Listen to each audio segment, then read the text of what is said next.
Olá, pessoal. Nosso grupo vai apresentar a patologia do tecido epitelial e escolheu a doença psoríase. Nosso grupo é composto pela Ana Clara, Ana Beatriz, Ana Paula, Carlos e Vitória.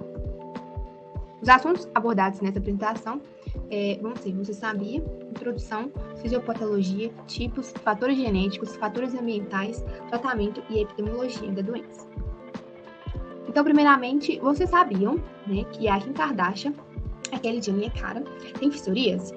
O dia 29 de outubro é marcado como a data de conscientização, tratamento e combate ao preconceito relacionado à doença psoríase.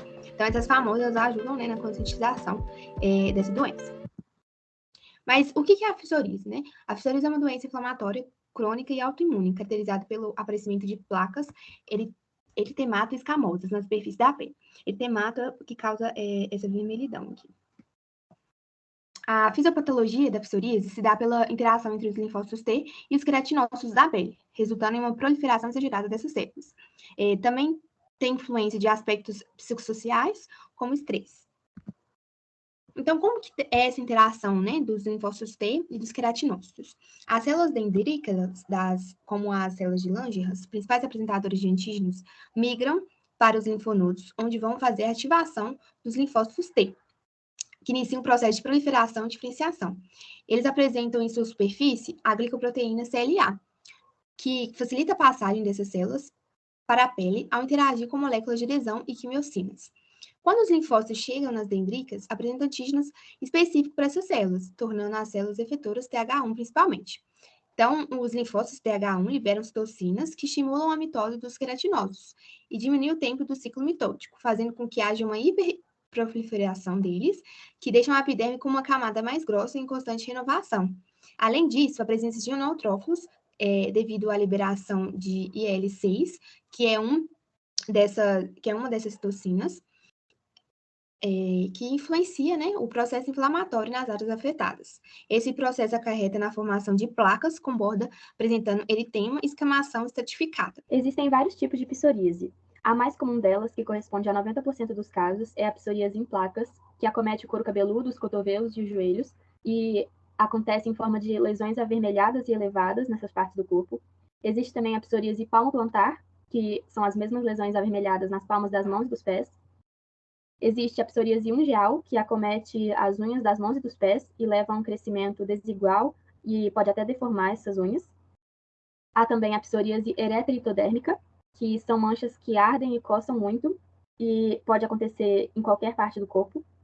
Existe a psoríase invertida, que acontece em áreas do corpo que suam mais, como as axilas ou a virilha, por exemplo. A psoríase artropática, quando a inflamação passa da derme e começa a acometer as articulações, causando uma inflamação nessas áreas também. Existe também a psoríase pustulosa, e nessa forma as lesões são acompanhadas de pus, bolhas pustulosas, que causam maior incômodo. E por último, a psoríase gutata, que são lesões finas, pode ser no corpo inteiro, e geralmente essas lesões são em forma de gota. Fatores genéticos. O histórico familiar altera muito a possibilidade de uma pessoa desenvolver ou não a psoríase. De acordo com a Academia Americana de Dermatologia, 1/3 dos casos de psoríase tem histórico na família, e gêmeos idênticos têm 30% de chance de desenvolver a doença caso o outro já presente. Portanto, afirmando a possibilidade da doença ter fatores genéticos. A partir disso, foram realizadas análises clássicas de linguagem genômica e foram identificados com certeza 9 locos diferentes em cromossomos associados à susceptibilidade à psoríase. Além disso, outros genes também são associados à doença, porém em estudos, genes como de imunidade e produção de leucócitos. Um dos locos mais importantes é o FISOR1, localizado no cromossomo 6 e é responsável pelo complexo principal de histocompatibilidade, onde 3 genes são expressos ou superexpressados, assim alterando o processo de formação da pele. Fatores ambientais. Eles podem ser tanto internos quanto externos. O primeiro deles são as variações climáticas. Muitos pacientes eles relatam a melhora do quadro em estações mais quentes e geralmente a piora nas estações mais frias, muitas vezes por causa dos diferentes tipos de roupa que acabam friccionando as feridas e causando uma piora nelas. O estresse e os distúrbios mentais, eles geralmente coincidem com um novo ciclo psoriático. Alguns fármacos possuem grande influência no tratamento, como, por exemplo, os corticoides, os anti-inflamatórios e alguns medicamentos psiquiátricos. Os hábitos de vida do paciente podem influenciar e ser como um gatilho para a manifestação da psoríase, como, por exemplo, o sedentarismo, a má alimentação e a obesidade. A nicotina e o álcool, eles interferem diretamente no tratamento, fazendo com que ele seja menos eficaz. A nicotina, ela afeta algumas funções imunológicas do corpo, como as células T, as células dendríticas nervosas, e indiretamente também as interações cérebro-imunes.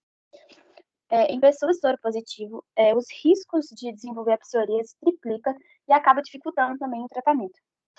A psoríase, ela também é correlacionada com o agravamento de alguns distúrbios mentais, como, por exemplo, a depressão, a ansiedade, muitas vezes por causa da presença e o aspecto físico das lesões na pele, fazendo com que possa agravar os quadros. E também com a diabetes, porque a psoríase ela acaba promovendo a destruição das células betas, que são as responsáveis pela produção de insulina no pâncreas, e também aumentam a resistência à insulina no fígado, fazendo com que o desenvolvimento do diabetes seja mais favorável.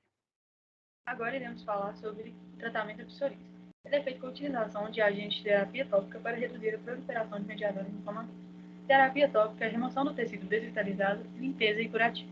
Aplicação diária de hidratantes para manter a pele hidratada e diminuir as escamas. E, em casos mais graves, utiliza-se da foto e quimioterapia e tratamentos sistêmicos adicionais como imunossupressores e biológicos. Biológicos são proteínas responsáveis por alterar a resposta celular, interagindo com os receptores celulares, impedindo a proliferação. São ótimas para o tratamento da psoríase porque apresentam seletividade ao álcool. É importante ressaltar que não existe cura para a psoríase e os tratamentos são feitos com o único objetivo de melhorar a qualidade de vida do paciente. Já sobre a epidemiologia, ela acontece igualmente. Entre homens e mulheres, é menos comum em regiões tropicais e subtropicais. A exemplo disso, nos Estados Unidos, um país que faz parte da zona temperada, o número de casos nos últimos 30 anos dobrou. É mais frequente em caucasianos do que negros e asiáticos e apresenta a distribuição bimodal de idade, com picos na segunda e quinta década de vida. Entre os 15 e 20 anos, é mais relacionado ao histórico familiar e apresenta-se de forma mais instável. Dos 55 aos 60 anos, os casos são menos severos. Ela também afeta de 1 a 3% da população mundial. Essas são as referências utilizadas para o trabalho. Muito obrigada por assistir.